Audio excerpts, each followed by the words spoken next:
आज हम इस वीडियो में class 10 science chapter number 3 metals and non metals से मेटल्स की नेक्स्ट केमिकल प्रॉपर्टी जो है वो स्टडी करेंगे।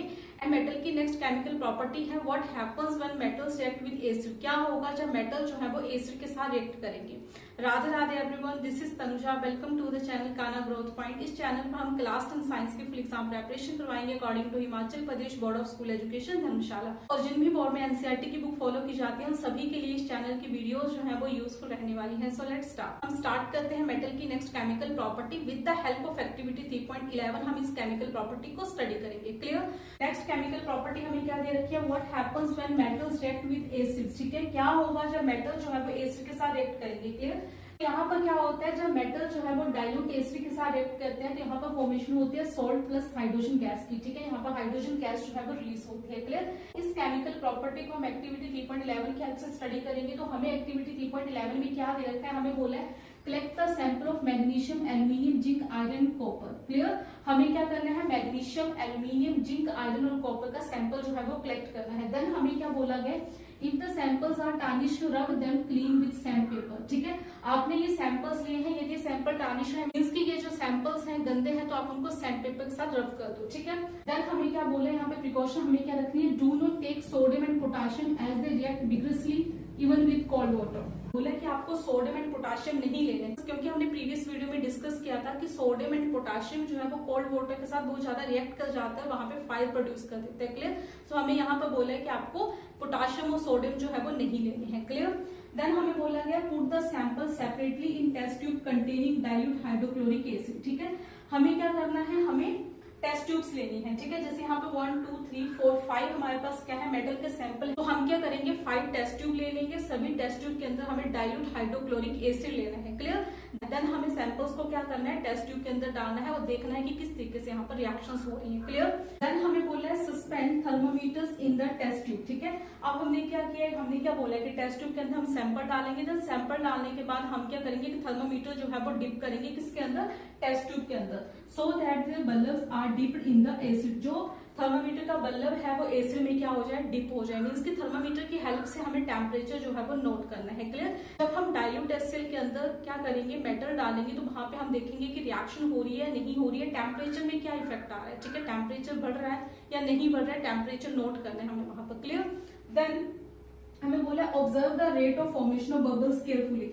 अब यहाँ पे होगा क्या कि फॉर्मेशन होगी बबल्स की। हम यहाँ पे ऑब्जर्व करेंगे कि जब हम टेस्ट ट्यूब के अंदर मेटल डालेंगे तो वहां पे बबल्स की फॉर्मेशन होगी। क्लियर। हमें बोला है कि जो बबल्स बनेंगे यहाँ पर उनको आपको केयरफुली ऑब्जर्व करना है। क्लियर। होता क्या है, जिस टेस्ट ट्यूब में हमने हाइड्रोक्लोरिक एसिड लिया है उसके अंदर हम मेटल्स डालेंगे तो कुछ टेस्ट ट्यूब्स के अंदर क्या होगा कि बबल्स की फॉर्मेशन होगी। कहीं पे ज्यादा बबल्स बनेंगे, कहीं पे कम बबल्स बनेंगे। कुछ ऐसा भी हमें देखने को मिलेगा कि बबल्स की फॉर्मेशन ही नहीं होगी। क्लियर। तो यहाँ पर हमें बबल्स की हेल्प से पता चलेगा कि कौन सा मेटल ज्यादा रिएक्टिव है, कौन सा मेटल कम रिएक्टिव है। क्लियर।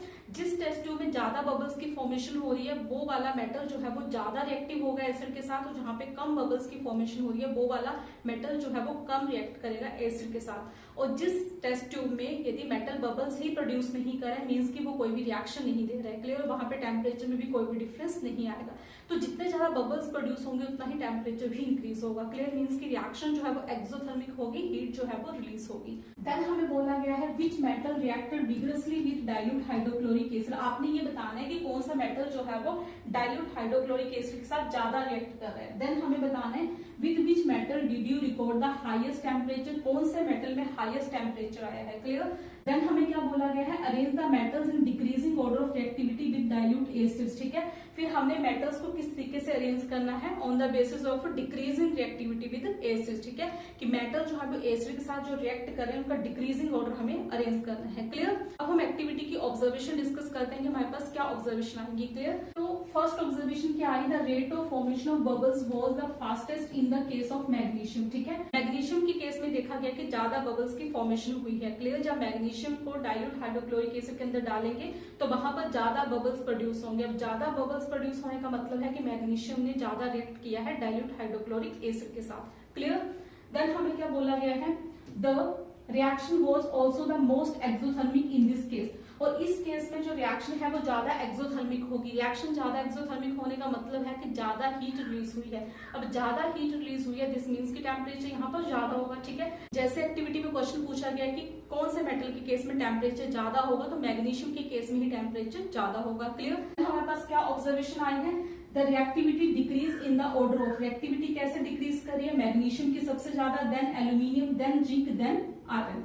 क्लियर। इस तरीके से रिएक्टिविटी जो है वो डिक्रीज कर रही है। Then in the case of copper no bubbles were seen. Copper के केस में कोई भी बबल्स जो है वो फॉर्म नहीं हुए थे। ठीक है, तो यहाँ पर क्या ऑब्जर्व किया गया है कि जैसे ही डाइल्यूट हाइड्रोक्लोरिक एसिड के अंदर कॉपर डाला गया है, वहां पर कोई भी बबल्स प्रोड्यूस नहीं हुए हैं। बबल्स प्रोड्यूस नहीं हुए, दिस मीन्स कि कॉपर ने एसिड के साथ रिएक्ट नहीं किया है। जब रिएक्शन नहीं हुई है तो यहाँ पे टेम्परेचर भी चेंज नहीं होगा। क्लियर। तो यहाँ पर क्या बोला कि कोई भी बबल्स देखने को नहीं मिले and the temperature remain unchanged, और टेम्परेचर में भी कोई भी चेंज नहीं आया। This shows that copper not react with dilute acid. इससे क्या पता चला कि जो कॉपर है वो डाइल्यूट एसिड के साथ रिएक्ट नहीं करता है। क्लियर। आई होप कि आपको एक्टिविटी 3.11 जो है वो अच्छे से क्लियर हो गई है, and with the help of this activity आपको मेटल की नेक्स्ट केमिकल प्रॉपर्टी भी अच्छे से क्लियर हो गई है। एंड नेक्स्ट केमिकल प्रॉपर्टी हमारे पास क्या थी, what happens when metals react with acid. क्या होगा जब मेटल जो है वो एसिड के साथ रिएक्ट करेंगे। तो इस एक्टिविटी में हमने देखा कि किस तरीके से डिफरेंट मेटल जो है वो एसिड के साथ रिएक्ट करते हैं। क्लियर। आई होप आपको ये वीडियो पसंद आई है। यदि आपको ये वीडियो पसंद आई है तो लाइक करिए, शेयर करिए, कमेंट करिए। क्लास 10 साइंस की एग्जाम प्रिपरेशन के लिए according to Himachal Pradesh board channel को सब्सक्राइब करिए। Thank you, take care. मिलते हैं नेक्स्ट वीडियो में।